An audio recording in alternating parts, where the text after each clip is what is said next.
በተለያየ የዓለም ክፍል ሆናችሁ ዝግጅታችን ለምትከታተሉ የዛሬ ምን አለ ዝግጅታችን አሁን ጀምሯል። እስከ ዝግጅታችን ፍጻሜ ድረስ አብራችሁ እንድትቆዩ ጋብዛለሁ። ብሩክ ይባስ ነኝ። ጭንቀት የወለደው የኦህዴድ መግለጫና የኢትዮጵያን ወደ ኤርትራ መሰደድ በሚል ርዕስ ቆይታ እናደርጋለን። ሀብታሙ አያሌው ከኔ ጋር አለ። እንደተለመደው በዩቲዩብ ቻናላችን በነምበር አካውንት እና በትዊተር ላይ ያላችሁ እንደየፕላትፎርሙ እንደሚጠይቀው ሌሎች የማጋራቱን ስራ እንድትወጡ ጠይቃለሁ። ይህን ስታደርጉ መልእክቶቻችን ሐሳባችን ለሌሎች መድረስ ይችላልና እሱ እንድታደርጉ ጠይቃለሁ። እንግዲህ የተለያዩ መረጃዎች ናቸው ያሉት። በኢትዮጵያም ሆናችሁ ዝግጅታችንን በሚልክ ሳተላይት ቲቪ በቀጥታ የተከታተላችሁ ነው። እናንተም እንዴት አመሻችሁ፣ እንዴት አረፈዳችሁ፣ እንዴት ቆያችሁ እንላለን። በምትችሉት አቅም እናንተም ለሌሎች ማድረሳችሁን አትዘንጉ። እሱ እንድታደርጉ ጠይቃለሁ። እንግዲህ በዚህ ርዕስ ነው ቆይታ የምናደርገው። የተለያዩ ጉዳዮችም አሉ ጎልተው የወጡ ጉዳዮች፣ እነሱንም የማንሳት እድሉን እንጠቀማለን። እንግዲህ የብሔራዊ ደህንነት ምክር ቤት መግለጫ አውጥቷል። በመግለጫው ላይ የተነሱ ጉዳዮች አሉ፣ እሱን እናነሳለን። እንደዚሁም ደግሞ በአማራ ክልል እንግዲህ ይሄ ምንድነው የአማራ ክልልን እየተከታተለ የሚገኘው በተለይ ደግሞ ከዚህ ከአጀንዳ ማሰባሰብ ጋር በተገናኘ እሱን በሚመለከት የተወሰኑ ነገሮች አሉ። እነሱን ማንሳት ተገቢ ስለሆነ እነሱን እናነሳለን እና የሀገራዊ ምክክር ኮሚሽኑ መረጃ እያሰባሰብኩ ነው ብሏል። እንግዲህ ሀገራዊ ምክክር ኮሚሽኑ እንደሚታወቀው በተቀባይነቱ ብዛም አይደለም። በተለይ በኢትዮጵያ ውስጥ የሚገኙ የፖለቲካ ፓርቲዎች በአጠቃላይ በሚባል ነው ተቃዋሚ የሚባሉ ፖለቲካ ፓርቲዎች በአጠቃላይ የተቋሙት ብዙ የኢትዮጵያ ሕዝብ የሚተማመንበትና የሚያምነው ተቋም አይደለም። የአብይ አህመድን አጀንዳ ለማስፈጸም የተቋቋመ እንደሆነ ይነገራል። ብዙ ትችት የቀረበበት ብዙ ውግዘት የወረደበት ነው። ከዛም ምንም ነገር ሳይሰራ ወይም አጀንዳ አሰባስብ ያለው በሚል ብቻ የነበረውን ጨርሶ እንደገና 1 ዓመት ጊዜ የተሰጠው ወይም ደግሞ 1 ዓመት እድሜ ማራዘሚያ የተሰጠው ተቋም ነው። እንግዲህ በተለያዩ አካባቢዎች አጀንዳ አሰባስብ ያለው ብሏል። በአማራና በትግራይ ነበር ቀረኝ ያለው። አማራ ክልል ደግሞ በባህር ዳር ከሰሞኑ አጀንዳ እያሰባሰብኩ ነው ብሏል። እንግዲህ የአማራ ህዝብ የህልውና አደጋ አለብኝ ብሎ ልጆቹ ጫካ ወርደው ባለበት ሁኔታ ማንን ነው እያወያየ የሚገኘው? ማን ነው አጀንዳ የሚያሰባስበው? የሚሉ ሀሳቦች እየተነሱ ውይይት የተደረገባቸው ነው። እነማን ናቸው እነኚህ ተወካዮች? ከየት ነው የተመረጡት? ምንድን ነው የሚያነሱት? የሚል ነገር አለ። በዚህ ምክንያት በተለይ ደግሞ ጫካ የወረዱትን ማካተት ከመሆኑ አንጻር ሙሉ አይሆንም የሚል ሀሳብ እየተንሸራሸረ ይገኛል። እናም ይሄም ሆኖ ግን በሪፖርተር አንድ ይዞት የወጣ መረጃ አለ። በዚህ መረጃ ላይ አጀንዳዎች ሴት የተደረጉ ወይም ደግሞ አጀንዳዎች የተነሱ ጥያቄዎች አሉ። እነኚህ ጥያቄዎች በእርግጥ የአማራ ህዝብ ላለፉት 30 እና 35 ዓመት ገደማ ሲጠይቃቸው የነበሩት ነው። ከ1983 ጀምሮ ሲጠየቁ የነበሩ አጀንዳዎች ተነስተዋል። እንግዲህ ወደ ተግባር ይቀየራል አይቀየርም ሌላ ጉዳይ ነው።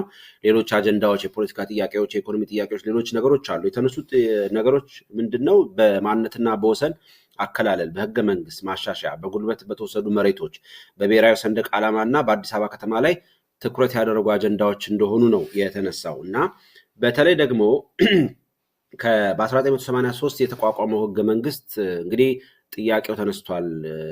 የአማራ ህዝብን አይወክልም የሚሉ ጥያቄዎች አሉ። አንቀጽ 39 ሙሉ በሙሉ መነሳት አለበት፣ ህገ መንግስቱ መሻሻል አለበት፣ የአማራ ህዝብን ያላካተተ ነው የሚል ጥያቄ እንዳነሱና ይህንንም በአጀንዳነት እንዳቀረቡ ነው። ከግዛት ጋር በተገናኘ በርካታ ነገሮች ተነስተዋል።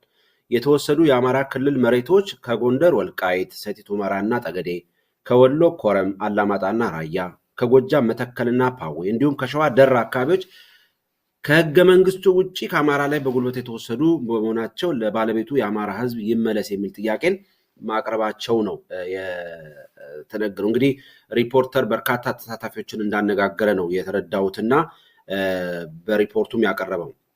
እንግዲህ በተለይ ደግሞ ከህገ መንግስት አንጻር የአማራ ክልል ህገ መንግስት ከሌሎች የተሻለ ነው፣ ሌሎችን ማቀፍ ይችላል። የትግራይም የአፋርም የሌሎችም አካባቢዎች የኦሮሞም ተወላጆች መጥተው የሚኖሩበት ተወካይ በክልሉ ውስጥ እንዲኖራቸው የተደረገበት ነው። በሌሎች ክልሎች ግን የአማራ ህዝብ ተወካይ የሌለው ወይም ደግሞ በህገ መንግስቱ ተወካይ እንዲኖረው ያልተደረገበት ነው የሚል ነገር ስለተነሳ ይሄ ነገር መስተካከል አለበት የሚል አጀንዳም መቅረቡን ነው የተረዳ ነው። ከሌላው በኩል ደግሞ አማራ ነፍጠኛ፣ መጫኛ ነካሽና ጡት ቁራጭ እየተባለ ያው እንግዲህ ትርክትን በሚመለከትም አንስተዋል። ይሄ ትክክል አይደለም።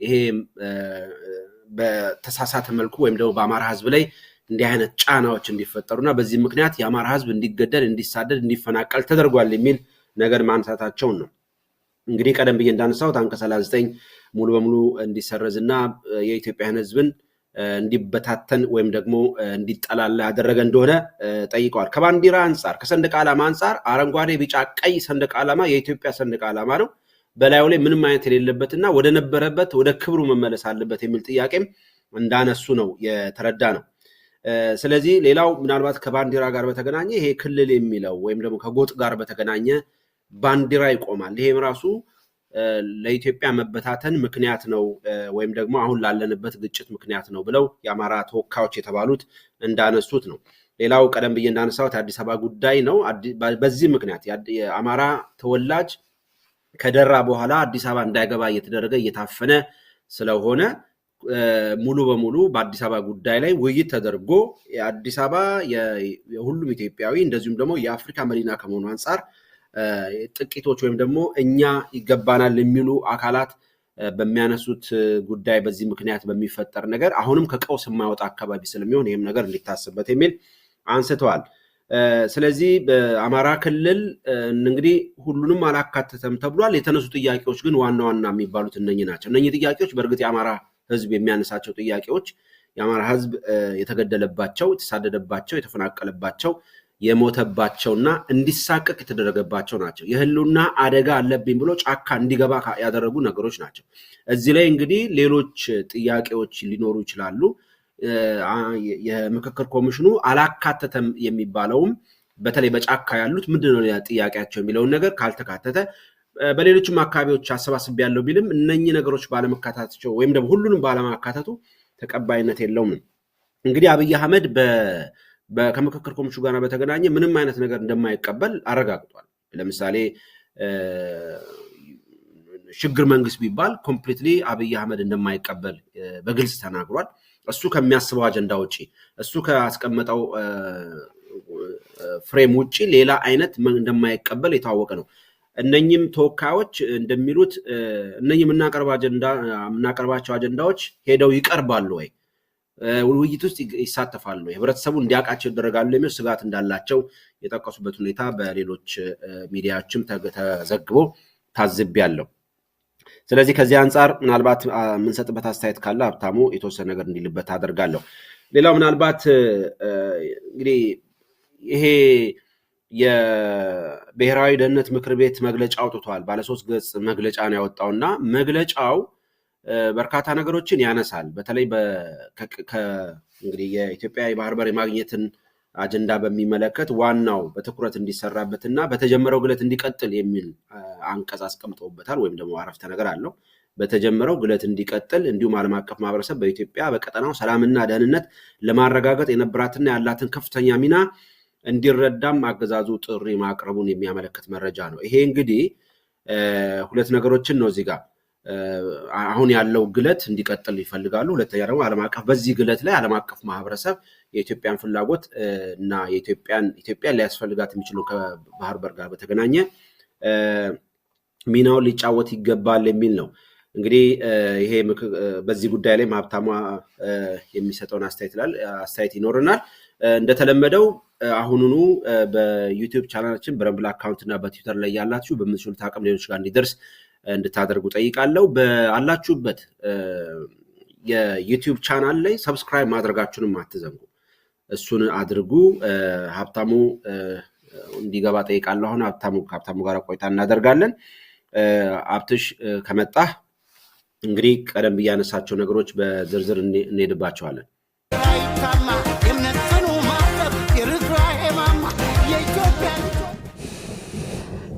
ሰላም ጤና ይስጥልን አድማጭ ተመልካቾቻችን እንደምን ዋላችሁ እንደምን አረፈዳችሁ እንደምን አመሻችሁ በእያላችሁበት ጤና ይስጥልን አብራችሁን ስለሆናችሁ በድጋሚ ከልብ እናመሰግናለን እስከ ፕሮግራማችን ፍጻሜም አብራችሁን ቆዩ እንግዲህ የዕለቱ ፕሮግራም ጀምሯል ሁልጊዜም እንደምታደርጉት ኃላፊነት የእናንተን ኃላፊነት ለመወጣት የገባችሁበትን ዩቲዩብ ቻናል ሰብስክራይብ አድርጉ ሼር አድርጉና ለሌሎች እንዲደርስ የበኩላችሁን አስተዋጽኦ አድርጉ እስከ ፍጻሜው ተከታተሉን እንግዲህ ዛሬው ዕለት የገባንበት ርዕሰ ጉዳይ ጭንቀት የወለደው የኦህዴድ መግለጫና የኢትዮጵያውያን ወደ ኤርትራ መሰደድ ርዕሰ ጉዳያችን ነው።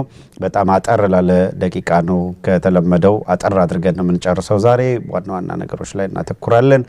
ይሄ ትንሽ ረፈድ አድርገናል፣ ለሱም ያው ይቅርታ እንጠይቃለን።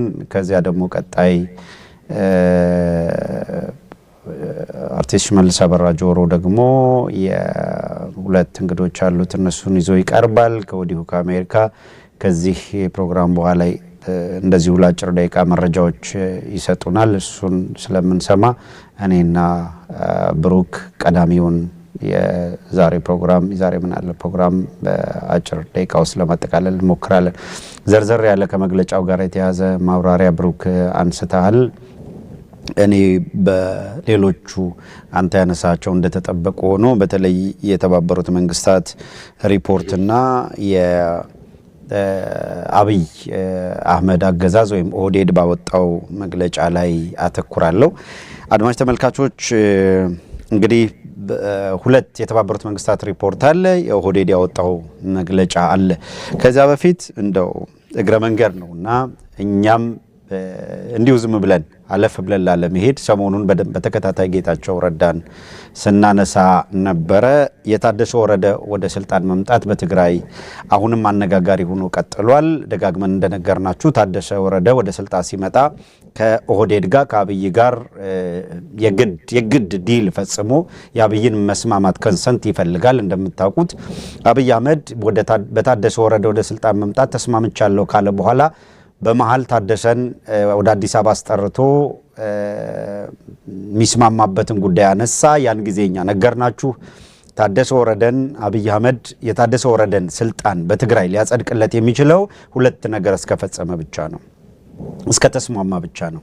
አንደኛው ነገር አብይ አህመድ በቀጣይ ከኤርትራ ጋር ለሚያደርገው ጦርነት የትግራይ ህዝብን ቀስቅሶ ከኤርትራ ጋር ለሚደረገው ውጊያ ዝግጅት የሚያደርግ ከሆነ ትግራይ ያለው የታጣቂ ኃይል ከ200 እስከ 270 ሺህ ሰራዊት የታጠቀ ኃይል እንዳለ ነው በሁለቱም አካላት በትግራይ ኃይሎችም ወይም ወታደራዊ ኃይሎችም በአብይ አህመድ ቡድንም በተደጋጋሚ የሚገለጸውና ይሄ ኃይል ትግራይ ላይ ተቀምጦ ያለ አብይ አህመድ ይሄንን ኃይል አልፎ ኤርትራ ጋር ጦርነት መክፈት የማይሞከር ነው። መጀመሪያ ይሄን ጉዳይ መጨረስ አለበት። ይሄን ለመጨረስ አስቀድሞ ደግሞ ጌታቸው ረዳን አፕሮች ማድረግ ነበር እንደ ትልቅ ነገር የወሰደው። በጌታቸው ረዳ በኩል የሚፈልገውን ነገር ማስፈጸም አልቻለም።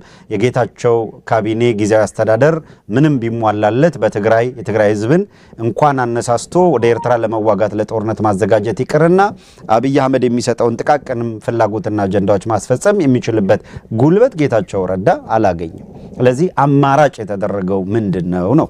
አማራጭ የተደረገው ጌታቸው ረዳ በተፈለገው መንገድ የኦህዴድን ተልዕኮ ማስፈጸም የሚችልበት የኃይል መሰረት መገንባት ስላልቻለ ትግራይ ላይ እሱን ማንሳት ነው።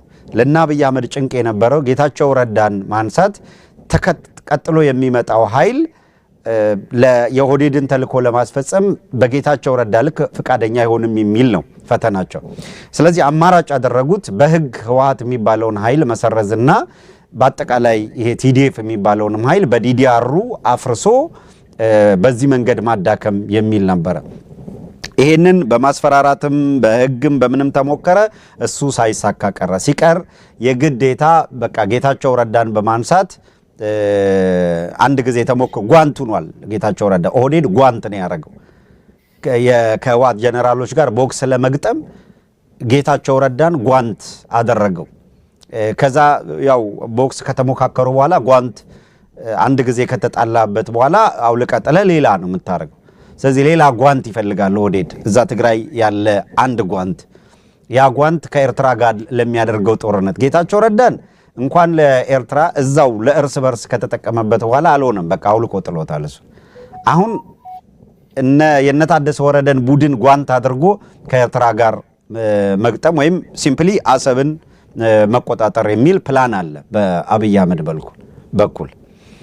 ይህንን እንቅስቃሴ በተመለከተ የነታደሰ ወረዳ አቋም ምንድነው የሚለው እዛ ያሉ የትግራይ ጀነራሎች የሚባሉት ወታደራዊ መኮንኖች ከአብይ አህመድ ጋር ሆነው ወደ ኤርትራን ለመዋጋት ወይም አሰብን ለመያዝ ለመቆጣጠር አሰብን ሲቆጣጠሩ ያው አስመራ ሄደው መንግስት የመቀየር ፕላን ያለው እቅድ ነው እቅዳቸው ግልጽ ነው ይሄ ምንም መደባበቅ አይቻልም የጂኦ ፖለቲክሱን እንቅስቃሴ ነው አሁን እሱን በዝርዝር እንሄድበታለን ማለት አይደለም ጊዜም ዛቱም ርዕሰ ጉዳያችንም ወደዛ እንድንሄድ የሚገፋን አይደለም ነገር ግን አንድ ነገር አሳይተን እንደማሳያ አድርገነው ለማለፍ ስለፈለኩኝ ነው እንደ መንደርደሪያ ይሄንን ያነሳውትና ጌታቸው ረዳን ካነሱ በኋላ ታደሰ ወረደን ሲያመጡ አንድ ከኤርትራ ጋር ወደ ጦርነት መግባት ነው ለዛ ትግራይ ያለውን ኃይል አነሳስቶ የተሻለ ነገር ለማድረግ አሁን ካለው ከህወሓት ጋር ድርድር ማድረግ ለአብይ የግድ አስፈላጊ ነበር በህወሓት ጀነራሎች በኩል ደግሞ ያንዱ እንደ ፕሪኮንዲሽን ወይም ቅድመ ሁኔታ አድርገው ያነሱት ወደ ኤርትራ ሂዶ አሰብን ለመያዝ ከአብይ ጋር ለመዋጋት የፍላጎት ችግር አይደለም ያለው ቅድመ ሁኔታ ይሟላልን የሚል ፕሪኮንዲሽን ነው ፕሪኮንዲሽኑ ምንድነው ስታትስ ኳንቴ ይጠበቅ የሚል ነው ስታትስ ኳንቴ የሚሉት እነሱ ካለፈው 2 ዓመት ጦርነት በፊት ወደ ነበረው ክልላዊ መዋቅር እንመለስ የሚልና ህገ መንግስቱ በተሟላ ሁኔታ ወደ ስራ ይግባ የሚል ብሩክ እንግዲህ ቅድም እንዳነሳው አማራ ክልል ደግሞ ይሄ የክርክር ምናምን ኮሚሽን ሂዶ ህዝቡን ሲያነጋግር አገኘው ያለው ጥያቄ ከህገ መንግስት የሚባለው ነገር አንደኛ ህገ መንግስቱ ላይ አማራ ህዝብ አልተሳተፈም የሚል ጥያቄ አንስተውለታል የዚህ ህገ መንግስት ባለቤት አይደለንም ብሏል ህዝቡ የተራ ኤሊት ጥያቄ አድርጎ ሲወሰድ የነበረው የህዝብ መሆኑን ይብዛ ሚነስም በገደምዳሚ አጀንዳውን ያውቁታል ሁለተኛው የአማራ ህዝብ የማንነትና የወሰን ጥያቄዎች የሚባሉት ነው ይሄንንም እነሱ ሰበሰብን ያሉት ካሉት ሰው የማንነትና የወሰን ጥያቄ ተነስተዋል አንዱ የተነሳው እንግዲህ ወልቃይት የራያ የጠለምት ጉዳይ ነው የመተከል የደራ ጉዳይ ነው ፓዊን ይጨምራል ከዛ የአማራ ማንነት በነገራችን ላይ በቅርብ ጊዜ በጣም ደጋግሜ ነገራቸዋለሁ ፓዊ ከወልቃይት ግጫው በቅርብ ጊዜ ገዱ በቀጥታ በገዱ ትእዛዝ ነው ፓዊ በገዱ ነው የዛኛው ላይ ቢኖርም የተተኪ መካከለኛ አመራር የሚባልበት ዘመን ነው ከደሙ ንጹህ ነው ማለት አይደለም በወልቃይት በራያ ሽኝት ላይ ነገር ግን ያንን እንኳንስ ያን ማስመለስ ያንን ለአማራ መሟገት ቀርቶ ፓዊን በቅርብ ጊዜ ገዱ ፕሬዝዳንት በሆነበት ጊዜ ፓዊን ሰጣቸው ከዛ እንደገና ግጫውን ጨመረላቸው ሶስት ወረዳ ለመሬት እንግዲህ አሁን በገዱ ስልጣን ዘመን ጨምሮ ነው የሰጣቸው የአማራ ህዝብ ጥያቄ አይደለም ወይ የፓዊ ጥያቄ የሚለውን እኛ የነገርናችሁን ፓዊ ማን አንስቶት ያውቃል እስቲ is there anybody ፓዊን አጀንዳ አድርጎ እዚህ ያቀርባል መተከል እንደ ለማድ ሁሉም ቦታ ይነሳል መተከል የሚለው ሰው ፓዊን ግን ያነሳ ሰው አለ ፓዊ በጣም በተደጋጋሚ ገዱን ልክ አይደለም በሚል ወቀሳ ስናረግ ያነሳ ነው ምክክር ኮሚሽን ምናምን በለው ሄደ አነጋገርኩ አለ ከየወረዳው ኃይል ሰበሰብኩኝ ብሎ በነገራችን ላይ በአማራ ክልል ወረዳዎች ላይ ሰው አናግር ያለው ነው ያለውና ከ260 ወረዳ የተወከሉ ሰዎች አግኝቻለሁ አለ ምክክር ኮሚሽን የሚባለው 4500 አነጋግር ያለው አለ ከዛ ውስጥ 270 ተወካይ መርጫለሁ አለ ከ270 ተውጣጣው ያገኘኋቸው ያለው 4500 ቁጥሩ የሚጫወቱት 270 ወረዳ የሚለውንም ጫወታቸውን እሱን ቀልዱን ምናምን ተተነው ግን ዋዳይበር ከህዝቡ ከፈለጉት ቦታ ይምጡ እነሱ የመረጧቸው ለአጀንዳ ለፍላጎታቸው የመረጧቸው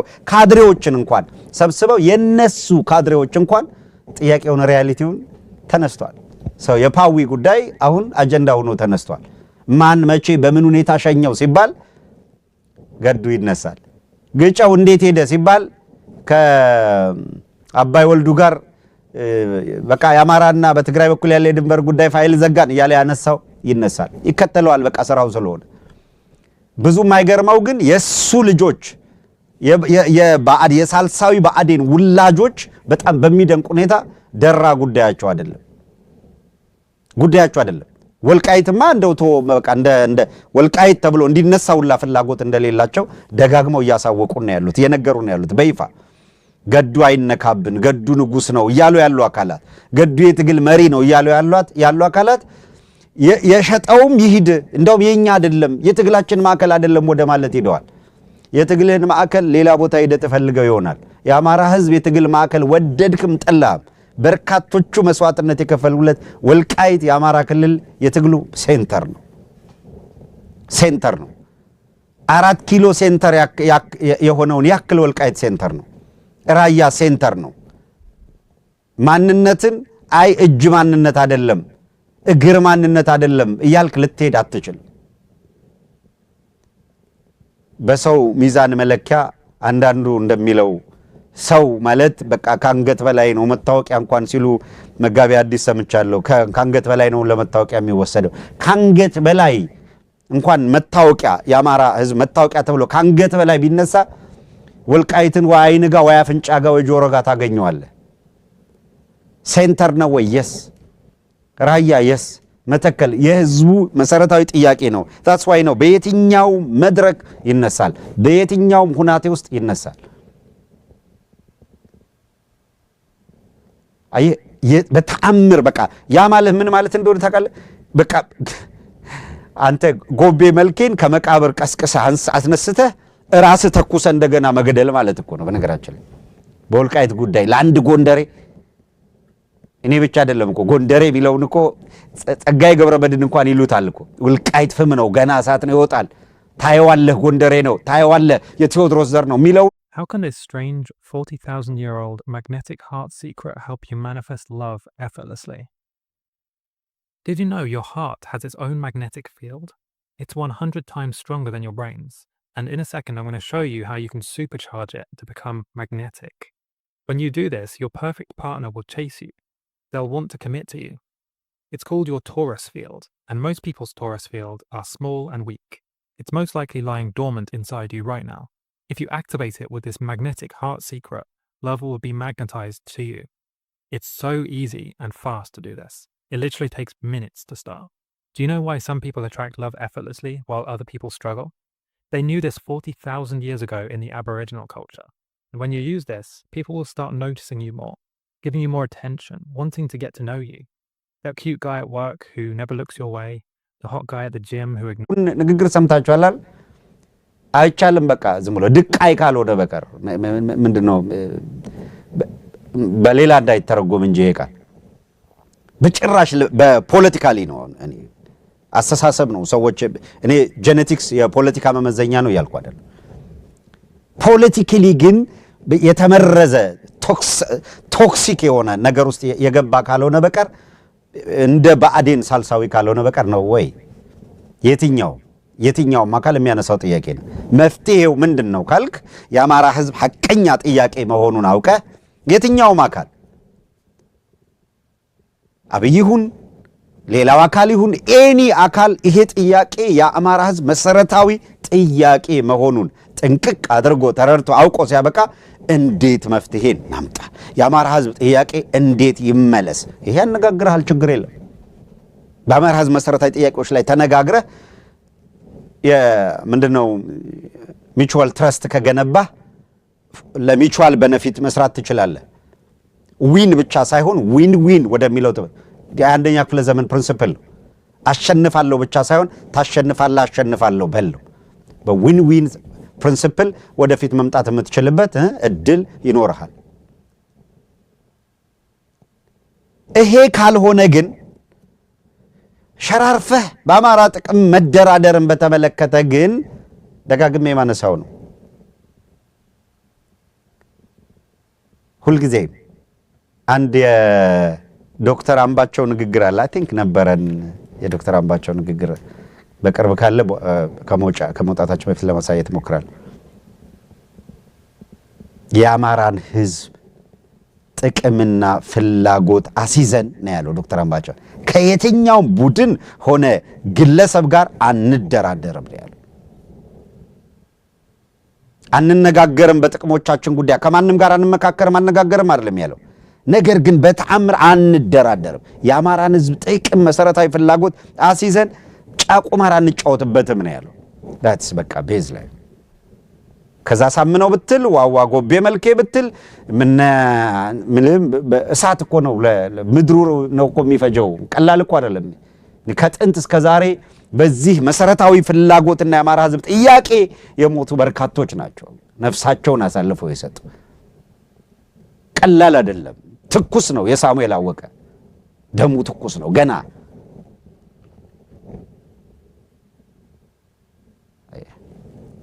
ነገሩ ሳሙኤል አወቀን ትእዛዝ ሰጥቶ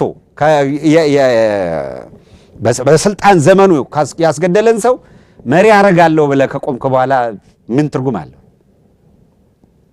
አንተ ክልሉን በምትመራበት ጊዜ ሳሙኤል አወቀ የአማራን ሕዝብ ጥያቄ አንስቶ ትግሌን አደራ እያለ እየተናገረ ነው የሞተው። የጎጃም ምድር ሌላ በላይ ዘለቀ ካለው ሳሙኤል አወቀ ነው። የሳሙኤል አወቀን ያንን ትግሌን አደራ እያለ የሞተበትን ወልቃይት ብረሳሽ ቀኜ ትርሳኝ የሳሙኤል አወቀ የትግል ማዕከል ነው።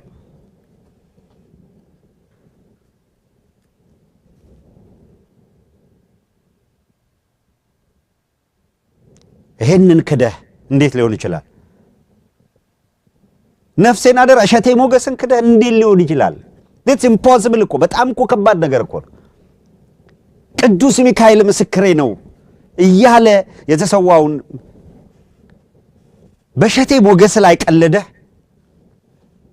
በይታገስ እሸቴ ላይ ቀለደህ። እንዴት አድርጋ ያ ድምጽ እኮ ይረብሻል። እድሜ ልክ ነው እኮ የሚረብሽ። ኤኒ ፋኖ ይሁን ምናምን ይሁን አርሶ አደር ይሁን ምናምን ይሁን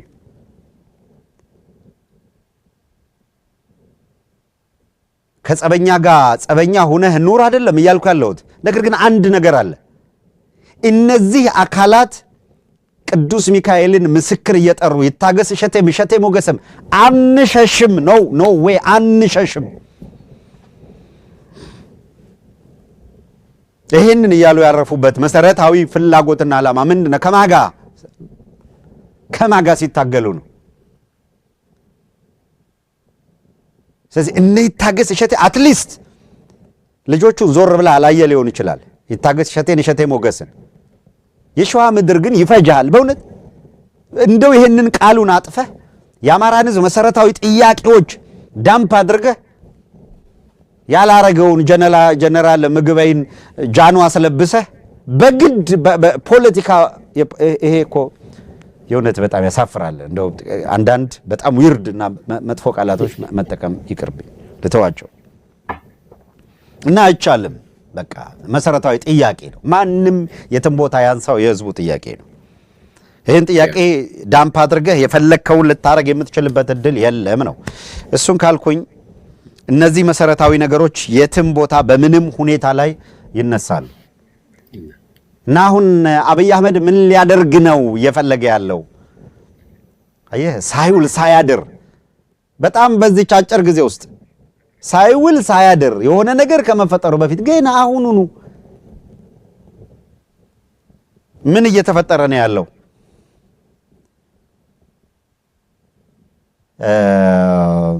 እንደው ሌላውን እንተወው፣ ስለ ሌላው የምናወራውን እንተወውና እስኪ አንድ ጊዜ በጣም ስለ ማን ነው ቅድም ስለተገኘ ቪዲዮ ሎሬት ጸጋዬ ገብረመድን ወልቃይትን በተመለከተ ያለውን ስማውና ወልቃይት ለአማራ ሴንተር አይደለም የሚል እንግዲህ ልጃዊ ፖለቲካ የምትጫወት አካል ለአማራ ሕዝብ ምን ማለት እንደሆነ ትርጉሙ እስኪ ጥቂት እንስማው። ታንክ ዩ በጣም ሰው ወደ ማርስ የሚሄደው መሬት ፍለጋ ነው። ዓለም መሬት በጣም ጠቧል። መሬት የለም። ባድመ መሬት ነው። ትንሽ በዛ ደረጃ ለምን አትባላለች? ይሄን ሁሉ እሱ ያጨርስ የመሬት ጉዳይ ነው። ወልቃይት የመሬት ነገር ነው። ገና እሳት ሆኖ ይወጣል። የቴዎድሮስ ሀገር ነው ጎንደሬ። እንደዚህ ቃል ነገር የለም። ይሄ ነው የሚያጨርሰው። ዓላማው በዘር ላይ የተመሰረተ ነው። ጉልበተኛ ሄዶ ሊወስድ ይችላል ነው። ቆቦ ከወሎን የተወሰደ። ስለዚህ ኤርትራ ውጭ ሀገር ይሄ ሀገር ነው ተብሎ እሱ ስለወሰደ አይደለም፣ በቤት ውስጥ ነው ይወሰዳል። እስቲ እንደው ስለ ፈጣሪ እንደው አሁን ይሄንን እየሰማ አንድ ሰው እንደው ዘ ኔክስት ዴይ እኮ አጀንዳውን የጣለው ቀን እኮ እንዴት ብሎ ጎንደሬ ነኝ ሊል ይችላል? እንዴት ብሎ ጎንደር መሬት ላይ አንድ ቀንስ ሊያድር ይችላል? እንዴት አድርጎ ከህሊናው ጋር አንድ ነገር መጨመር ፈልጌ ነው። ሎሬት ጸጋዬ ገብረመድህን ይሄ ትውልድ የሚያውቀው አይመስለኝም እና ሎሬት ጸጋዬ ገብረመድህን በገጣሚነት ብቻ ነው ሰው የሚያውቀው። ሎሬት ጸጋዬ ገብረመድህን የታሪክ ተመራማሪ ነው። የዓለም ታሪክን በደንብ አድርጎ የሚናገር ስለ ዓለም ታሪክ የሚተርክ ስለ ኢትዮጵያ ታሪክ በደንብ ያጠና መሆኑንም በዚህ አጋጣሚ ማንሳት ፈልጌ ነው። ዝም ብሎ ገጣሚ ሆኖ ተነስቶ የተናገረው አይደለም። ታሪክ ስለሚያውቅ ታሪክ ስለሚያነብ የዓለም ታሪክን ስለሰራበት ነውና ሎሬት ያው አንተም ብለው እንግዲህ የኪነ ጥበብ ሰው ስለሆነ ነው አንተም ብለው እንጂ ጸጋዬ ያው ጋሼ ነው የምንለውና እጅግ በጣም በታሪክ ላይ ያለው ዕውቀት በጣም የሚያስገርም ነው። ስለዚህ ብዙ ያልተነገሩለት ታሪክ ስላለው ነው እንደውቺ ልጨምር ብዬ ነው። ኦኬ እሺ ወደ ቴንክ ዩ ብሩክ ወደ ቀጣዩ ሳልፍ ሰው ደጋግመን የምናነሳበት ሪዝን ግልጽ መሆን አለበት ማለት ነው። የአማራ ህዝብ ኢንተረስት አለው። ይሄንን ዝም ብሎ የጥቅም ትስስር ያለው ጊዜያዊ የፖለቲካ ጥቅም እንደው ተራ ለእኝነትና መንደርተኝነት ውስጥ ገብቶ ምንድነው አረቄ ያቀበለውን ዝም ብሎ እየተናገረ ፖለቲካ በዛ ደረጃ አረዳለው። When you activate your Taurus field, you become magnetic to love. Did you know your heart has its own magnetic field? It's 100 times stronger than your brain's. And in a second, I'm going to show you how you can supercharge it to become magnetic. When you do this, your perfect partner will chase you. They'll want to commit to you. It's called your Taurus field, and most people's Taurus field are small and weak. It's most likely lying dormant inside you right now. If you activate it with this magnetic heart secret, love will be magnetized to you. It's so easy and fast to do this. It literally takes minutes to start. Do you know why some people attract love effortlessly while other people struggle? They knew this 40,000 years ago in the Aboriginal culture. And when you use this, people will start noticing you more, giving you more attention, wanting to get to know you. That cute guy at work who never looks your way, the hot guy at the gym who ignores you, or the beautiful girl at the party. They will notice you and want to get to know you. When you activate your Taurus field, it makes you a magnetic person, a person people can't ignore, a head turner. And it all happens energetically. I put together a short video to show you how to activate your Taurus field fast. Hit the link near this video to watch it for free right now. This won't be here for very long, so watch it now, because I'd hate for you to miss out on this.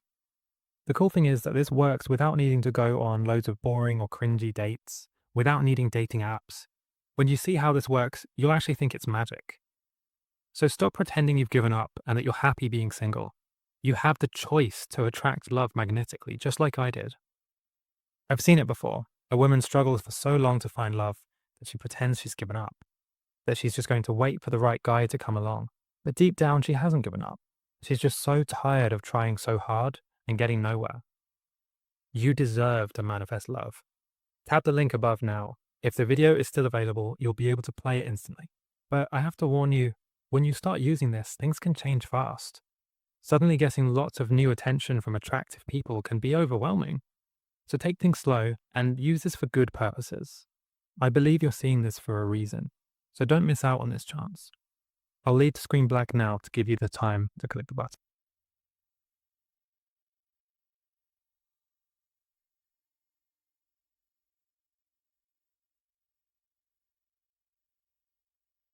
ሚል ትርኪ ምርኪ ነገር ላይ ለዛ አይደለም ከፍ ባለ ደረጃ አለን እናገናዝባለን ዕውቀት አለን ፖለቲካውን እንረዳለን የሚሉ አካላት ግን እንደዚህ አይነት ያውም ደግሞ ምልህ ሰዋውን እንደው ምንም የሌለ ሳምንት አይቆይም እንደው I don't know ቪዲዮ ያላችሁ አውጡታ አሁን ማውጣት ይችላልላችሁ አንድ ወር አይቆይም ታያላችሁ አንድ ወር አይቆይም ማርክ ማይ ወርድ ይያልኩን የተናገርኩት ውል ፈጽመናል ብላችሁ እዚህ ከርታችሁ እዛ ለመጣበቅ የምትሞክሩ አካላት ከመር ውጪ ከፕሪንሲፕል ውጪ የምትሄዱ አካላት አንድ ወር አትቆዩም ወደ ሀፍረት ነው የምትሄዱት ወደ መሸማቀቅ ነው የምትሄዱት የሚለውን ሳነሳ ነበር እና እንደዚህ አይነት ነገር ነው ሊፈጠር የሚችለው አስተውሉ በጣም ጥንቃቄ ያስፈልጋል anyway ታደሰ ወረደ መጣ አብይ አሰብን ለመያዝ ትዋጋለህ የሚል ጥያቄ አንስቶለታል። መጀመሪያ አማራውን ይዞ በአማራውን አገርህ ምናምን ብሎ ሞከረ። ቀይ ባህር ገለመሌ ምናምን ብሎ ሞከረ። የሚታሰብ አልሆነም። አማራውን ማነሳሳት የማይቻለው ነበር። የአማራ ህዝብ ሆ ብሎ ካልተነሳ አገሬ ብሎ ካልተነሳ አብይ አህመድ የኦዴድ ወታደር አምጥቶ ኤርትራ ሊልክ ነው የሚታሰብ አይደለም። ስለዚህ ከህወሓት ጋር ያለውን ነገር በማናቸው መልኩ ማስተካከል አለብኝ ወደሚል ሄደ። ህወሓት ደግሞ ወልቃይትን በፕሪቶሪያ ውል መሰረት አጽድቅልን አለው። አብይ አህመድ ወልቃይት የፕሪቶሪያ ስምምነት አካል አይደለም፣ ወልቃይት ሌላ ፕሮሰስ ነው አላቸው። ደጋግመን ነግረናቸዋል። ወልቃይትን ኦህዴድ የሚፈልገው ለትግራይ መስጠት ብሎ የሚያስብ አይደለም። ይውልሲ በቃ ይሄንን በጣረጋግጬ ነግራቸዋለሁ። የፈለገው ይሄንን መዝግቡት፣ ይመዝገብ፣ እቺ ቀንም ትመዝገብ። at the end of the day የናብይ ካልኩሌሽን ወልቃይትን በተመለከተ የአማራማ አይሆንም የትግሬማ አይሆንም ብለው ለፌደራሉ ተጠሪነት ያለው ክልል ብለው ወልቃይትን ልክ እንደ ድሬዳዋ እንደ አዲስ አበባ ኦን አድርገው በቀጥታ እነሱ የሚያዙበት ምድር ማድረግ ነው የሚፈልጉት። የወልቃይትና የራያን ጉዳይ በተመለከተ የደራ የመተከል ሌላ የፓዊ ሌላ ንግግር ድርድር ውይይት ታደርግበታል። የወልቃይትንና የራያን በተመለከተ ክሌም የሚያደርገው ትግራይ ያለ የፖለቲካ ኃይል ከሆነ ያ ኃይል መነጋገር ይችላል። ከአማራው ጋር ነው መነጋገር የሚችለው። ይሄም ደግሞ ነባርና ውዳቂ የፖለቲካ አቋማቸውን ቀይረው የፖለቲካ ኬሚስትሪውን ለመቀየር በሚያስችል መልኩ ንግግር ነው የሚያስፈልገው እንጂ ከፋኖ የተወሰነ ሰው መልመለህ ዲሽቃና ተተኳሽ ሰተህ ዲቲንክ የጎቤ መልኬን ምድር አንተ በምትልከው ዲሽቃ ልትወስድ ዲሽቃን ታቀፈው ትዞራለህ፣ ተተኳሽን ታቀፈው ትዞራለህ። ማባበያ ዲሽቃና ተተኳሽ ሰተው ወልቃይት አማራ ምን ጉዳይ አለው የሚል ቅስቀሳ እንዲደረግ አደረጉ። ትጸጸቱበታላችሁ። ይሄን ያደረጋችሁና ለደጋፊዎቻችሁ ይሄንን ስምሪት የሰጣችሁ አካላት ባይሳካላችሁም ቅሉ ሊሳካላችሁም የማይችል አጀንዳ ቢሆንም አማራ ሆናችሁ እያለ ለጥቂት ጊዜያትም ቢሆን የሚሞከር መስላችሁ የሚደረግ መስሏችሁ ድሽቃና ተተኳሽ እናቀብላለን ስትባሉ ደጋፊዎቻችሁን ወልቃይት ለአማራ ህዝብ የስበት ማዕከል አይደለም በልና ቀስቅስ ብለ ስምሪት የሰጠህ አካል የአማራን ትግል ከነኮሎኔል ደመቀ ዘውዱ ጋር ወደ ግጭት እንዲገባ ማድረግ ላይ ለማጠንጠን አቅደህ የተንቀሳቀስክ አካል ታፍርበታለህ፣ አንገት ትደፋበታለህ። ቀና ነው የምንልበት በዚህ አጀንዳ ልንገር። ኮሎኔል ደመቀ በለው ምናምን በለው የፈለገው አካል በለው በዚህ መሰረታዊ የአማራ ህዝብ ጥያቄ ላይ ሲመጣ እና ይሄንን ሲያብ ወልቃይት ጎንደሬ ነው ወልቃይት አማራ ነው የሚል ፒላር አቋም ይዞ ካሰላለፍ ካደረጃጀት አንፃር ገለል ብሎ ቆሟል። ከፋኖ ጋር ኮፕሬት አላደረገም። ኦፍ ኮርስ የሳው የሚታይ ነገር ነው። መጀመሪያ እዚህ ያለው እርስ በራስ እዛም ተወቀ በቃ አትሊስት ቦታው ላይ ወልቃይት ጎንደሬ ነው አማራ ነው ብሎ የተቀመጠ ኃይል ነው። አንተ እዚህ አንድ ሁን ስትባል ኖ ብለህ እዛ ሂደህ ያንን ለመውቀስ ከኛ ጋር እንዳልሆነም እዚህ በራስህ መጀመሪያ አንድ ሆንክ። ደመቀ ዘውዱ ብለህ ክስ እዛ ከመንጠራራ እኔ ጠበቃ አይደለሁም ለደመቀ ዘውዱ። እዛ ከመንጠራራት በፊት ግን እዚህ ራሱ መሬት ላይ ጎንደር ላይ አንድ መች ሆንክ? ኬላ ለመያዝና ወንድምህን ለመውጋት እየተሰናዳ ስታበቃ ደግሞ የማዕከላዊ ገራፊ የነበሩ ወንበዴዎች ጭምር እንትን ምንድነው አክቲቪስት አርጋቸው እንመጣበታለን በዝርዝር ጥፍር ሲነቅሉ የነበሩ ሰዎች ዛሬ ለአማራ ትግል እኛ ነን ብለው ደፍረው ወደ አደባባይ ለመምጣት እየሞከሩ ነው። በነገራችን ላይ ማዕከላዊ ጥፍር ስትነቅል የነበርክ ወንበዴ ሁላ የጊዜ ጉዳይ ነው። የትም ሀገር ሆነ የትኛውም ሀገር ሆነ ከፍትህ አታመልጥም። የትም ሀገር ሆነ በነገራችን ላይ በሰብአዊነት ላይ ግፍ የፈጸመ ሰው ዊትነስ ካለ የትም ሀገር ይቀመጥ። በነገራችን ላይ ያሰቃየ የገረፈ መከራ የምታውቀው የምታስታውሰው ሰው የትም ቦታ ይሁን መጠየቅ ትችላለህ እኮ። አያውቅም። በነገራችን ላይ ድንቁርና ስላለባቸው ነው እንጂ የትኛውም ሀገር ተቀምጦ አንተ የትኛውም ሌላ ሀገር ሁነ ካለ በትክክል ያ ሰው ካለ ተጠያቂ ማድረግ ትችላለህ። ዝም ስትል ደግሞ ሌላውም በቃ አይናቸውን ጥብ አድርጎ በጨው የአማራ ልጆችን ስንቶቹ በቃ እንደዚህ ስንት ጭዳው ነው የቀሩት። ጥፍር ሲነቅል የነበረ ሰው አክተር ሊሆን ይፈልጋል። ተደበቅ። ጌታቸው አሰፋ ትእዛዝ እየሰጠ ጥፍር ነቃ የነበርክ አሁን የጎንደር አክቲቪስት ነኝ ልትል ይዳዳል። ማፈሪያ ስንት ማፈሪያ አለ በመድኃኒዓለም። ኤኒዌይ ወደ ጉዳያችን ስንመለስ ታደሰ ወረደ ወደ ስልጣን የመጣበት አግባብ አነጋጋሪ ሆነው እዛ በትግራይ በኢንተርናል ፖለቲክሱ ብቻ አይደለም፣ በዛ ብቻ አይደለም። ሁለቱን ጉዳይ አሁን የወልቃይት ጉዳይ እንዳልኩ ነው ተዘጋ። አብይ አህመድ የሚፈልገው ወልቃይትን በተመለከተ የሚይዘው አቋም ግልጽ ነው። ወልቃይትን በፌደራል ስም ወዴድ ማድረግ እነ ደመቀንም ሌሎቹንም እያግባባ ያለው ራስ ገዝ ይባላል ነው። እነ ታደሰ ወረደም ወልቃይት የኛ ይሆናል የምትሉትን ምናምን እሱን ተውት ተብለዋል። ነገር ግን በሌላ ጥቅሞች እንነጋገር ተብሏል። አሁን ደግሞ አጀንዳ እየተቀየረ ነው። አሰብን በጋራ እንውረር ነው እያግባባቸው ያለው እነ ታደሰ ወረደ። እናንተም ቂማችሁን ተወጡ፣ አሰብን በጋራ እንውረር። ከዛ በኋላ አሰብ ላይ እዚህ ማስፈር ያልቻላችሁትን ኃይል ይሄንን ወልቃይትን ለፌደራል አድርጎ አሰብ ላይ ግን ይሄን ያክል ከትግራይ ሰው ታሰፍራላችሁ ይላቸዋል። የምንነግርህ ስፔኩሌሽን አይደለም፣ መረጃ ነው የምንነግራችሁ። አሁንም ይሄንንም ካድ ታደሰ ወረደ ውጣና እኛ ውሸት ነው እንደዚህ ያልተባባልን ምናምን በል። እንደ ጌታቸው ረዳ 15 ቀን ሳይሞላ ትዋረዳለህ። ጌታቸው ረዳ ተዋተዋሽ አንተ እንደምትነሳ ታደሰ ወረደ ወደ ስልጣን እንደሚመጣ ይሄው መረጃው ስንል የለም ታደሰ ወረደ እንዳውም ተጠቁሞ ያቀም አለ ጌታቸው ረዳ። እንደው ተነስቶ ስሙም አያቀም አለ። ሪያሊቲው እኛ እጅ ነው። መረጃው ነበረ ተናግረናል። አሁንም የምንነግርህ አሰብ ሰው ታሰፍራለህ ምናምን ይላል። ስማ መጀመሪያ የሚያደርገው ልንገርህ፣ መቀሌን ወደ አቧራነት ሊቀይርልህ ነው። አሰብና አተርፋለሁ አብረን እንዋጋ የሚልህ የጦርነት ቀጠና አክሱም፣ አድዋን፣ ሽሬንና መቀሌን አድርጎ ነው።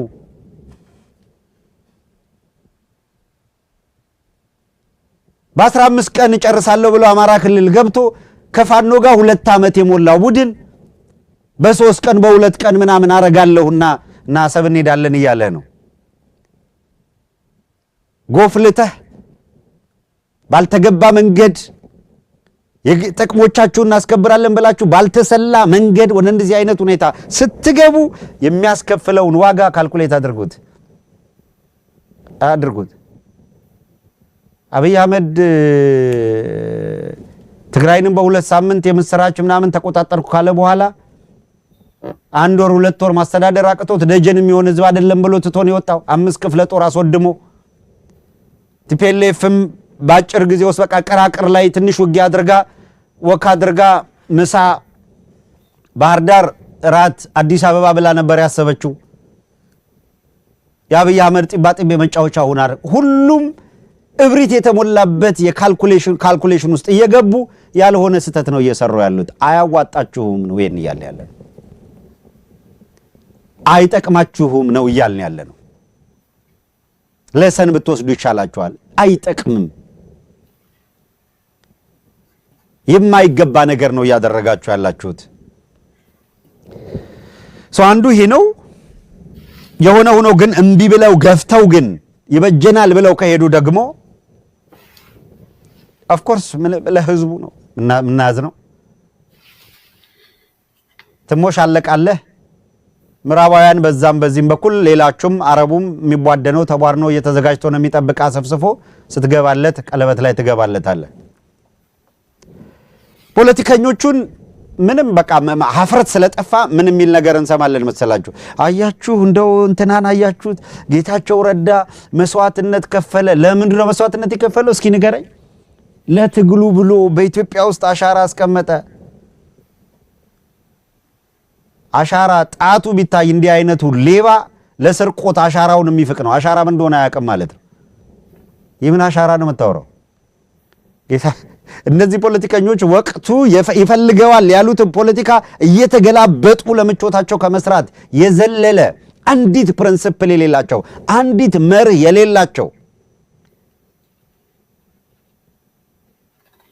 ወደ ቀለጠ ጦርነት አስገብቶ ያንኑ ላልቂት ሲያመጣም እያጨበጨብክ ሳኒታይዘር ስትል ቆይተ አሁንም ደግሞ ያንኑ መስዋዕትነት ዋጋ ያስከፈለውን ህዝብ ሸውዶ ሲመጣ በተመሳሳይ ለኢትዮጵያ ዋጋ እየከፈለ ሌላኛው እቃቃህን ተጠቀምበት እዛው።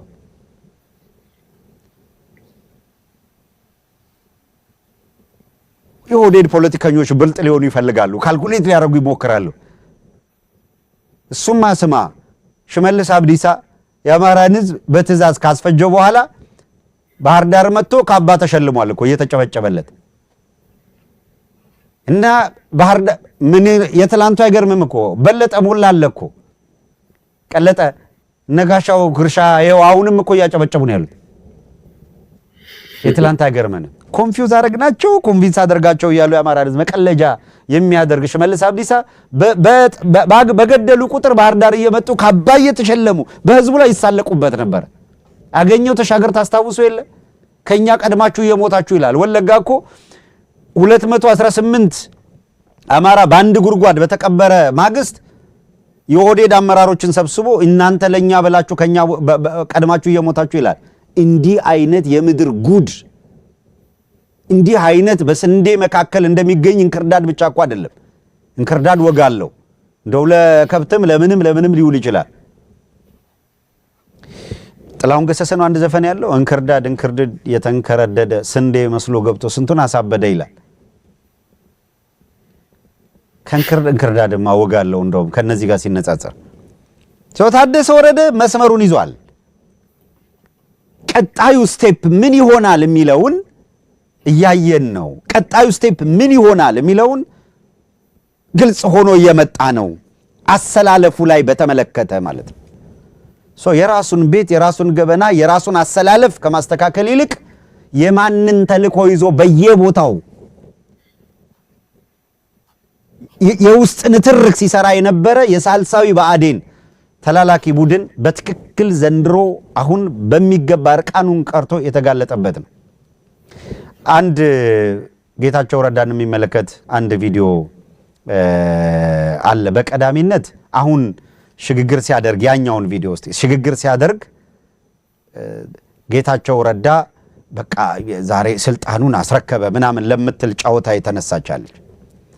ጌታቸው በክብር ስልጣኑን አስረከበ እና በቃ ልክ እንደ ትልቅ ነገር እንዲቆጠር የዳደዋሉ። እስኪ ትንሽ እንስማው ዝም ብለን እንዳናልፈው። ክቡር ጠቅላይ ሚኒስትር አብይ አህመድ፣ የፍርድ ጠቅላይ ሚኒስትር፣ ክቡራን የዓለም አቀፍ ማህበረሰብ ተወካዮች፣ ፕሮቶኮል እንደተጠበቀ ሆኖ እንደተባለ ከሁለት ዓመት በፊት የጊዜያዊ አስተዳደሩ በሚመሰረት ወቅት የፕሪቶሪያን ስምምነት በተሟላ መልኩ ተግባራዊ ለማድረግ የገባናቸው ቃሎች ነበሩ። ይህንን ከማድረግ አንጻር እስካሁን የተንቀሳቀስን የመጣንባቸውና በትግራይ ክልል ውስጥ አገልግሎት ተመልሶ እንዲቀጥል ብዙም ከዚህ በላይ ክቡር አብይ አህመድ ምናምን ብሎ ከፍ ዝቅ ያለበትን ከሰማ ነው ይሄ ይበቃናል። ክቡር አብይ አህመድ ምናምን ብሎ አስረከብኩ እያለ ነው ጌታቸው ረዳ። ክቡር አብይ አህመድ ብሎ ልክ በቃ ይሁን ምናምን ለማስመሰል የሞከረው ጌታቸው ረዳ ይህንን ክቡር ብሎ የጠራውን ሰውዬ አሁን ልክ የኢፌድሪ ጠቅላይ ሚኒስተር ምናምን ብሎ ባለም አቀፍ ማህበረሰቡ ዘንድ ሊስለው የሞከረውን ሰውዬ እንዴት አድርገን ከሊናችን እናውጣው? እሱ የነገረንን እስኪ እንስማው እንደገና። ጌቾ እናስታውስ። ያጠቃነው ነገር የለም። አብይ አህመድ ሰሜን እዝ ተጠቃ ከተባለበት ከ3 ቀን 4 ቀን በፊት ሰራዊት ከመላ ኢትዮጵያ ወደ ትግራይ ያስገባ ነበር። አሁን ኢትዮጵያ ከገጠማት ጣጣ መዳን የምትችለው እንደ አብይ አይነት ቀጣፊዎች፣ እንደ አገኘው ደመቀ አይነት ቀጣፊዎች በቃችሁ ሊባሉ ይገባል። ከባድ የሚባል ማያወላዳ የሚባል ምሳሌ አቅርብ ካልክ አብይ ነው አቅርብ የሚችለው። አገር የአገር ክህደት ሲፈጸም ማየት የሚፈልግ ወገን ካለ ሌላ ታሪክ ማጥናት የለበትም። አብይ የሰራውን ስራ ማየት ብቻ የአገር ክህደት ምሳሌ ነው፣ አብነት ነው። አብይ የአመራር ዘይቤው ፈረንጆች ሞደስ ኦፕራንዲ የሚሉት አብይ የሚመራበት ዘይቤ ማደናገር ነው። አብይ ምን ማየት ሰብስታንስ ነው። ከትምህርት ማስረጃው ጀምሮ በማደናገር ላይ ተመሰረተ። የማይክል ጃክሰን ዘፈን ነበር they don't really care about us ሚል አማራ ወጣት ያንን ነው ማለት ያለበት አብይ doesn't really care about you አገኘው ስለናንተ ደንታ የለውም ደመቀ ስለናንተ ደንታ የለውም አብይ አህመድ ለአሜሪካ ሰላም ተቋማት ጠይቆ ይሰራ ነበር ጠይቆ ከሃዲነትን ራሱ መጥፎ አሁን የአማራ ወጣት ማለት ለናንተ ኪራይ ሰጠውም ባዴን አብይ ምናምን አንተ ለትግራይ ህዝብ ኬር የማይሰጥ ጉዳይ ያልሆነ መሆንን አስመስክራል ጉዳይ እንዳልሆነ እንደዚህ የገለጸውን አብይ አህመድ በሁሉም በትሪዝን በአገር ክደት በአመራር ዘይቤው በስብዕናው በጭካኔው በዚህ መንገድ የገለጸውን ሰውዬ እሱ በፈለገበት ሰዓት እንደዚህ ብሎ በዚህ ንግግር ብሬኖሽ አድርጎ ይሄ ነው እውነታው ብሎ በዚህ ሰውዬ አገር አይመራም ብለው የትግራይ ወጣቶች በየበረሃው በየጥሻው አልቀዋል አሁን መጥቶ አብይ አህመድን ክቡር የኢፌዴሪ ፕሬዝዳንት ምናምን ሲል በየጥሻው የወደቁትን አሞራ ይበላቸው ጅብ ሰውናታቸው ማለት ትራፊያቸው ወድቆ እንደዛ አይነት ቪዲዮውን ማየት ይዘገነናል እንዴት እንደሚቀልዱ ፖለቲከኞች አንዴ እንጨርሰው ይሄን ቪዲዮ so painful ስም ከሚያሰጡት ሰዎች አንዱ አብይ ብድር የሚወድ ጓደኛ ነበርኝ ኃይለኛ ተበዳሪ ሰው ሁሉ መንገድ ላይ ያስቆመዋል አስቸገረው እና ተበድሮ ሳይክል ገዛ ከየት አመጣው ስለው ተበድሮ ነው የገዛው አበዳሪዎችን ለማምለጥ የሚጠቀምበት ሳይክልን በብድር ነው የገዛው አብይ የዛ ልጅ ኔቸር ኖሮት ግን አገር መሪ ሆነ እንዳለመታደል ታይዘወይ ትንሽ በትንሽ አጋጣሚ በስህተት ትልቅ ቦታ ላይ ደርሰው ትልቅ አደጋ የሚያደርሱ ትንሽ ሰዎች ምሳሌ ከፈለክ አብይ አህመድ እኔ ከሞትኩ ሰርዶ አይብቀል አለች ተብሎ አህያ ስሟ ይጠፋል እንጂ ያባባል ለአብይ አህመድ ኦሪጂናል መስጠት ያለ ሰው ከዚህ ሁሉ በኋላ አንዳንዱ ምን ይላል መሰለ አሁን ሲጣሉ ነው ከዛ ተጣልተው ነበር ከዛ ታረቁ ይላል ስማ ይሄ ምንድነው ትምህርት ቤት ኤሌመንተሪና ሃይ ስኩል ዝም ብለ በሆነ ነገር ተጣልተ 9 ሰዓት ላይ እንገናኝ ምናምን ብለ ተጣልተ ጓደኞች እንደሚያስታርቁ ምናምን አይደለም ዝም ብለ ተጣልቶ ምናምን ይላል ማፈሪያ ምሮ ተጣልቶ ምናምን ማለት 1 ሚሊዮን ህዝብ ያለቀበት ጦርነት ነው የመሩት እነዚህ ሰዎች በእነሱ በሁለቱ ምልልስ አማራ ትግራይና አፋር ወድሟል በዚህ ንግግር በርካታ ወጣቶች ተመርተው አልቀውበታል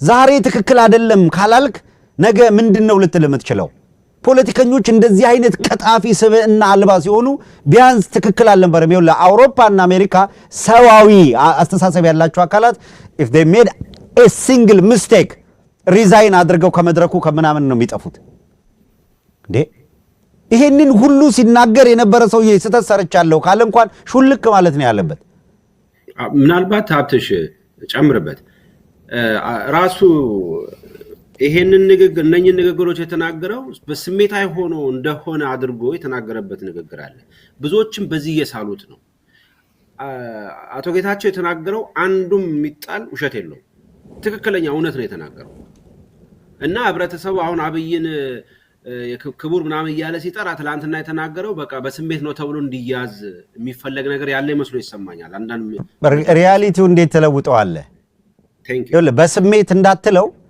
የተናገራቸው ነገሮች እኮ እሱ በራሱ አንደበት አርቲኩሌት ስላደረገው ነው እንጂ the fact በቃ ትክክለኛ አብይ ማን ነው የሚለውን እሱም የሚለው የተባበሩት መንግስታት ዓለም አቀፍ ማህበረሰቡም አብይን የሚረዱት ድፍን የኢትዮጵያም ህዝብ አብይን የሚረዳው እንደዚህ ነው ስለዚህ ተገላባጭ ሆኖ ጌታቸው ረዳ ነው ተገላባጭ ፖለቲከኞች በተገላበጡ ቁጥር ህዝቡ ማለቅ አለበት ወይ ህዝቡ ወደ ስቃይ መግባት አለበት ወይ እነዚሁ ሰዎች ደግሞ አሁን ተባብረው አብይ ምን ሲል ነበር ጌታቸው ረዳ አሁን ትግራይ ላይ ነው የዘመተው አብይ ቀጥሎ አማራ ላይ ይዘምታል ቀጥሎ ኤርትራ ይዘምትና አሰብን ያስመለሰ እየተባለ ይዘፈንለታል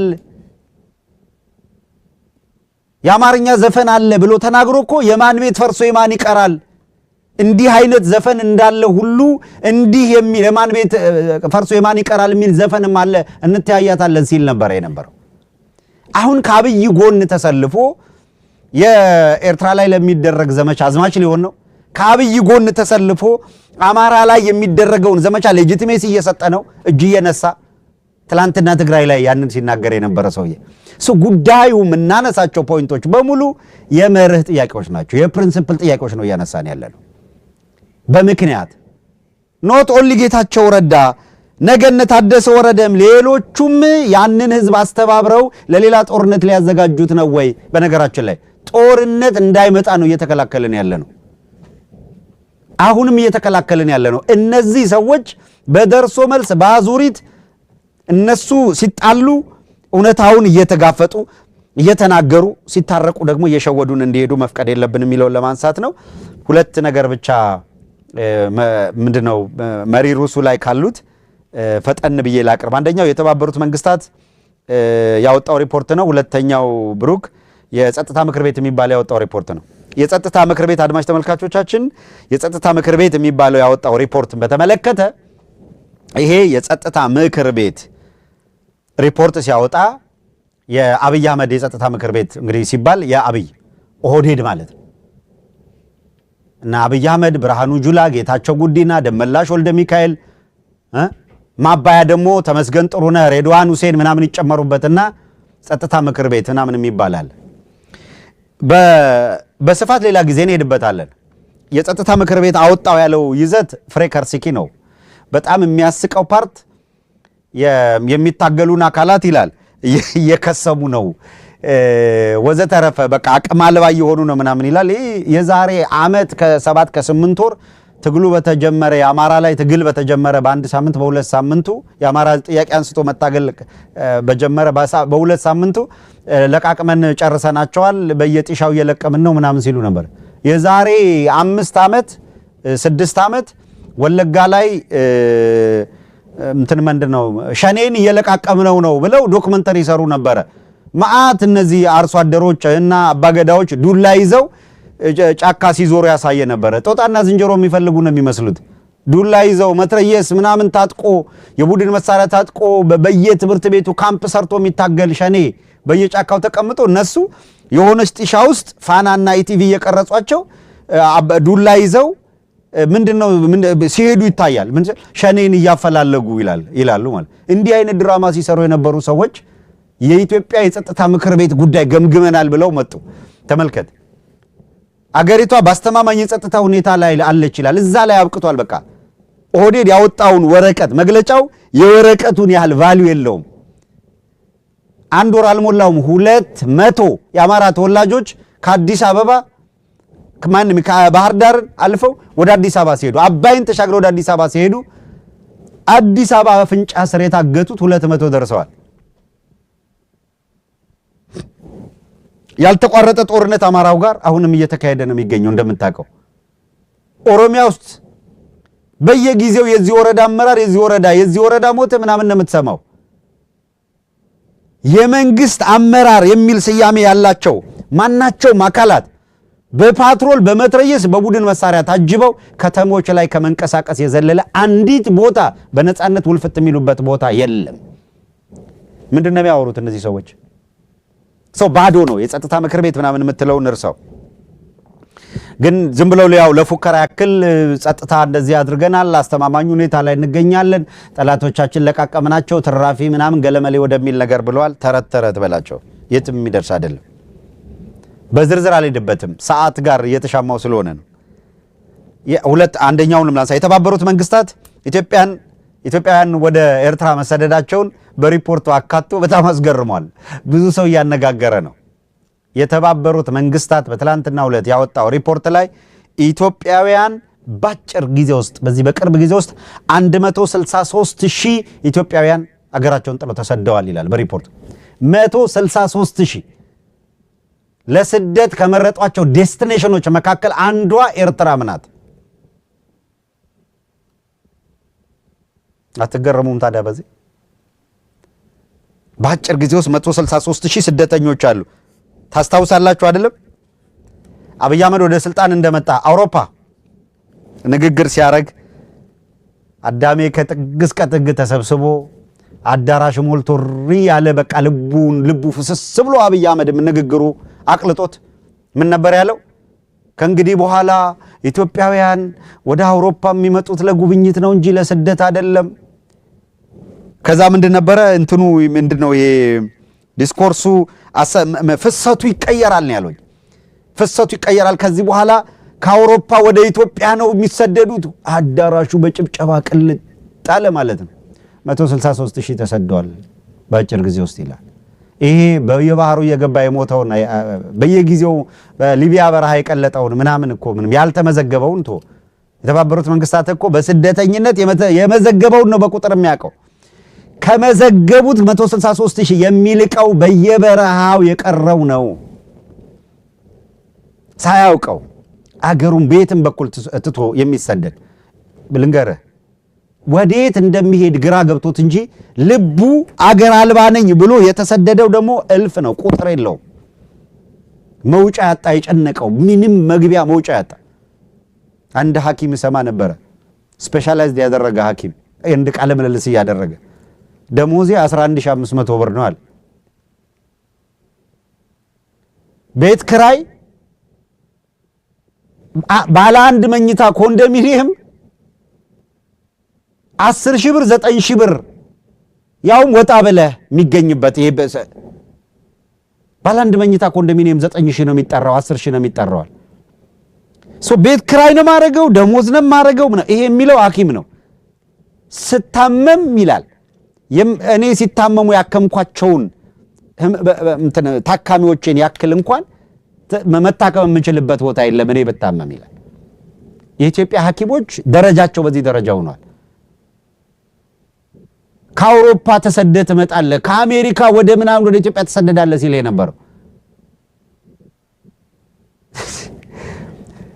ጅቦች ሊጎበኙት የመጡት የኮሊደር ልማት ዱባይ ከምትሄዱ ወቅት አረጉበታላችሁ ይላል። ስፔሻላይዝ ያደረጉ ሐኪሞች መኖር አቅቷቸዋል።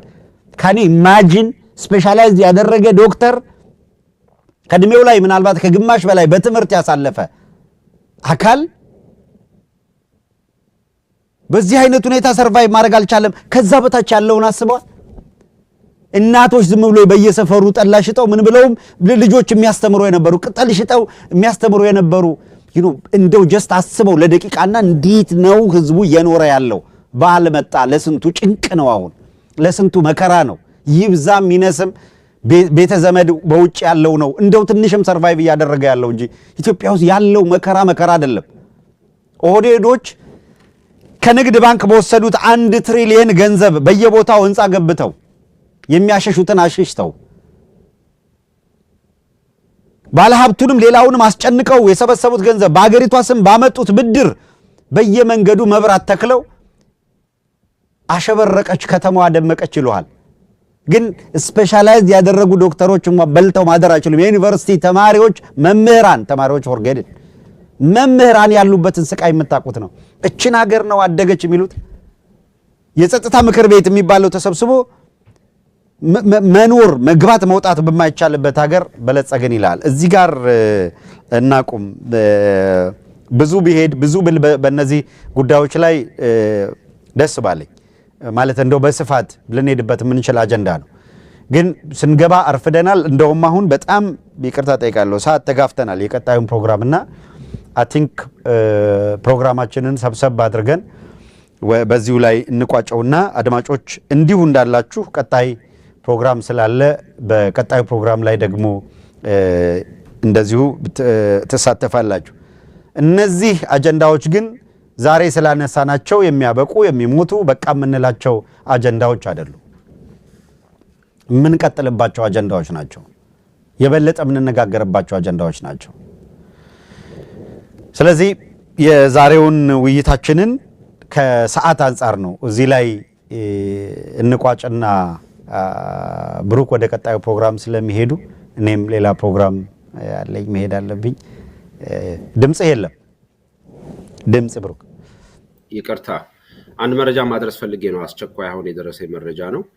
የቂሊንጦ ማረሚያ ቤት የአማራ ሕሊና እስረኞች በከፍተኛ ሁኔታ መደብደባቸውን የሚያመለክት መረጃ ደርሶኛልና እንግዲህ ድብደባ የተፈጸመባቸው አንደኛ ቢሰጥ ተረፈ፣ ሁለተኛ ተመስገን ዜና፣ ሶስተኛ አበባ ፈቃዱ፣ አራተኛ ተስፋዬ ከበደ እንደሆኑ ተገልጿልና በዝርዝር እንሄድበታለን። ያው ሕክምናም ተከልክለዋል። እንዲህ አይነት በደል በየዕለቱ እየደረሰባቸው እንደሆነ ነው።